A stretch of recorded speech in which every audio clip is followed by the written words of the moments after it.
Today I'm going to show you how to make a simple notebook using just household items like regular printer paper and glue. So I started by taking a regular piece of copy paper and having it lay flat horizontally, and then I went to fold it in half, again horizontally, and make sure that the edge is nice and flat. And then I'm going to go ahead and fold it in half once again, so it'll have 4 separate pieces ultimately, or 4 different pages for my notebook. I do have what's called a bone folder, which is supposed to help you when you fold paper to make it really solid and a really straight fold. You could use anything with a hard edge, maybe like a quarter or just something with a flat hard edge along the side if you feel that it needs to be flatter than just doing it with your finger. And then I took my scissors and just cut off the very end of the paper where the 2 folds are, because we want to make these into separate pages that we can flip open. And just by doing this, I already have 4 pages for my notebook made out of 1 piece of copy paper. Now, how many pages you want will depend on you and how much paper you have, but essentially you get 4 pages out of 1 piece of regular copy paper.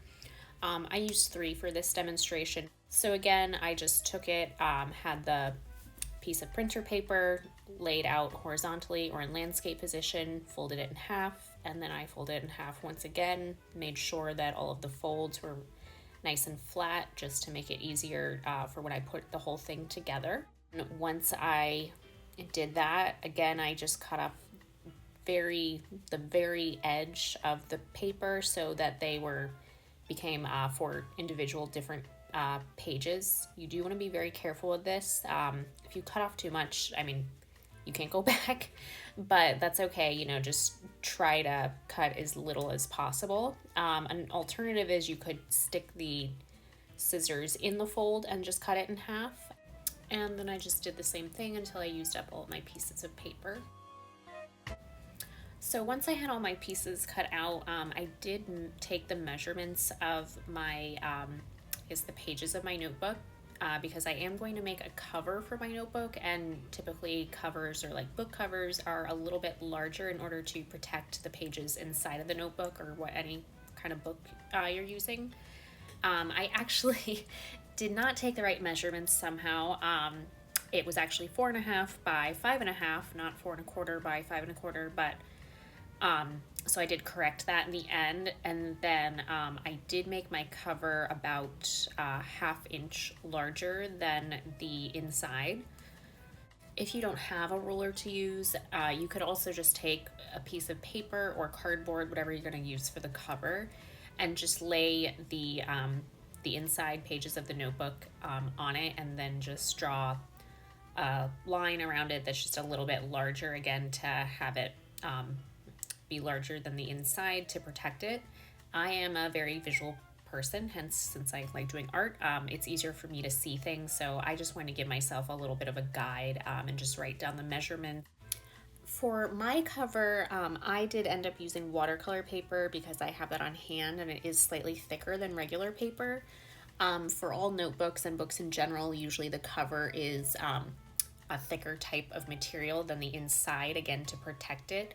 You could also use cardboard, that would work, or you could just use regular paper as well, whatever you have to work with that you can fold. So before I start in the cover, I wanted to glue my pages together and let them dry while I was designing my cover. So you want to take each individual slip of paper and align them where the folds are. And then I'm just going to you want to use less glue than you think you need. I ended up putting a little bit too much, so just try to be careful with that. Clear glue is better, but I only had the white Elmer's glue on hand, so I just really carefully tried to make a straight line, and then I put my pages in the center. I aligned the folds and then tried to press them down as carefully as possible with keeping them again aligned. You can see I had to move it a little bit. The glue doesn't dry super quickly, so I did have a little bit of flexibility to make sure that my pages were straight and everything. Again, since this is not professional, it's not going to come out perfect. Some of my pages ended up being a little wonky when the glue dried, but it does the job. I just glued my pages in pairs for this part because if you put too much glue on top of it all at once, it'll just get very sticky and the pages could end up getting torn and it won't work out. It's always safer to let the glue dry before you do another layer. So I did the 3 individual pairs, let those dry while I worked on my cover, and then I went back and glued all of the pages together. You'll see that in a little bit. And just to show you one more time, I took my glue, tried to do as thin of a line as I could, and I did not go to the very ends because once I press down the top piece of the paper, the glue will spread a little bit. So you want to, again, use less glue than you think you will need because a little goes a long way and you can always add more. And lucky for me, my nails are kind of pointy, so that helped me press down the center of my page, or you could use anything like a pencil eraser, a pen that's not open, or you could use a pen even if you might have a line to divide the pages. That works fine too. And I was trying to work quickly while my glue was still wet before it dried, just to make sure that my pages were aligned as straight as possible.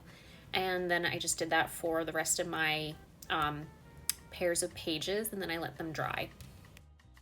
I have my piece of watercolor paper here that I'm going to use for my notebook cover. I just want to make sure that the measurements were correct. So it was 9 by 6 inches. Again, this will vary depending on what paper you use or whatnot, but just make sure it's slightly larger than the actual pieces of the pages of the notebook. So here I have watercolors. Again, this is where you get to be creative and have fun with it and design your cover for your notebook however you like. I've recently been playing around with watercolor doodles, so I thought that would be a cool cover here, so I just sped that up. But in general, for watercolor, I used my watercolor in a dish. I had my paintbrush, my water in a container, as well as some paper towels. I just kind of like the loose spread colors, the way that the water just kind of dries and moves on the page for this, just kind of random. But again, design it however you want. It can be fun, customize it, and you can continuously add to it. I have actually not finished mine completely.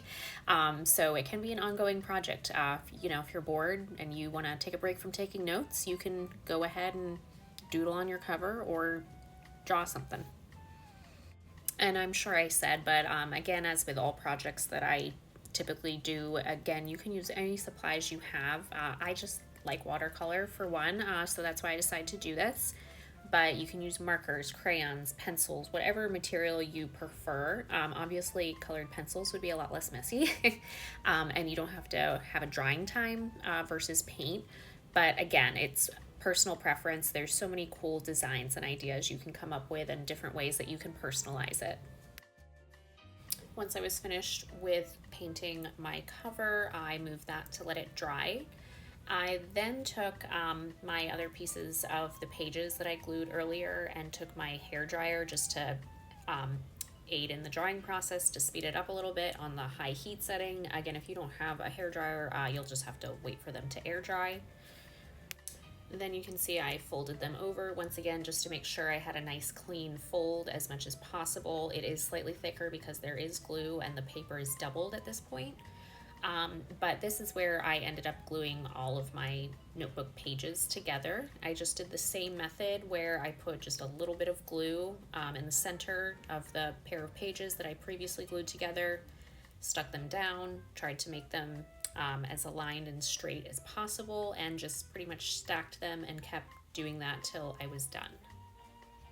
You might need to wait for the glue to dry in between gluing all of the pages together. It all depends on how much paper and pages you use. The more you use, the more glue you're going to be using and the more damp or messed up it could get, so you're going to have to wait for it to dry longer.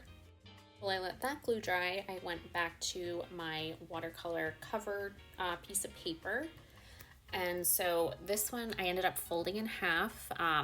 It got a little warped because, again, that is the nature of watercolor paper. The more water you have, the more the paper might end up being bumpy and a little uneven. So I did use my bone folder to make sure that that crease or the fold was as flat as possible so it would nicely fit the pages inside. I also just tried to flatten out my paper a little bit. I didn't really care that it was a little bumpy.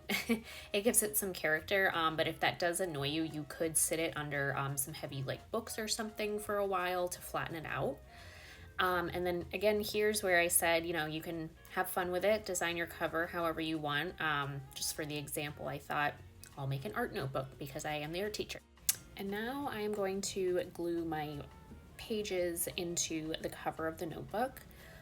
So I'm going to use the same method where I glue the center of the pages in the center of the cover. You can see the cover is slightly larger. I do want to try to center it as much as possible. I just put in there, folded it just to get an idea of exactly how it would align. But the top page and the top cover and the bottom page and the bottom cover, those need to be glued together. So I did do that center line of glue, but then I did add more glue on the inside of each of the covers because I want that page, the copy paper page, to be glued to that.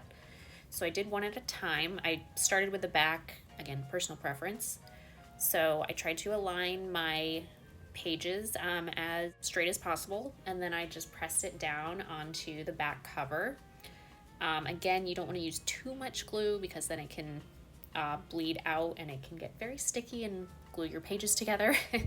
So I did take up the last pieces of the page or the pages and then just again carefully press it down to make sure that the glue and everything was adhered to the back cover. And then I did the same thing for the front cover. You do want to be careful when you're doing the second cover just to make sure that you don't pull it too much or something because the glue is still wet on the back cover, so that you don't want to mess that up. But you can see I just kind of did outline the rectangle shape and just added some more glue all over it so that it would equally glue down the pages. And I did the same method here where I end up closing the top cover onto the whole notebook and just press it down carefully, again, to make sure that no glue seeps out or anything. And then I do, again, carefully open it and just press down that individual page to make sure that it is stuck down on both sides. And then you are pretty much done with your notebook. You're at least done putting it together. So the next part of this is, again, just waiting for the glue to dry. And try not to like mess with it too much or move it around while you wait for that to dry. If you do have a hair dryer or something, it will make the drying process quicker. Or you can just let it air dry for an hour or so and then continue designing your cover or start taking notes, whatever you'd like to use your notebook for. I decided to add a little bit more to the front cover, but mainly this is for you guys to have a resource to take notes, especially for art class, like the elements of art, principles of design, notes about your specific art projects, especially DBA notes, because I know some of you guys don't have those available. So if you have a little art notebook that you created yourself, you know, I'm always remember things that I make myself more often rather than just a notebook that I bought. So you can have it all in one place. Just grab your notebook, ready for your DBA, and you'll be prepared and done very quickly. You could do this for any class. This is just how to make a simple at-home notebook that's customized in general. So I hope this helped you.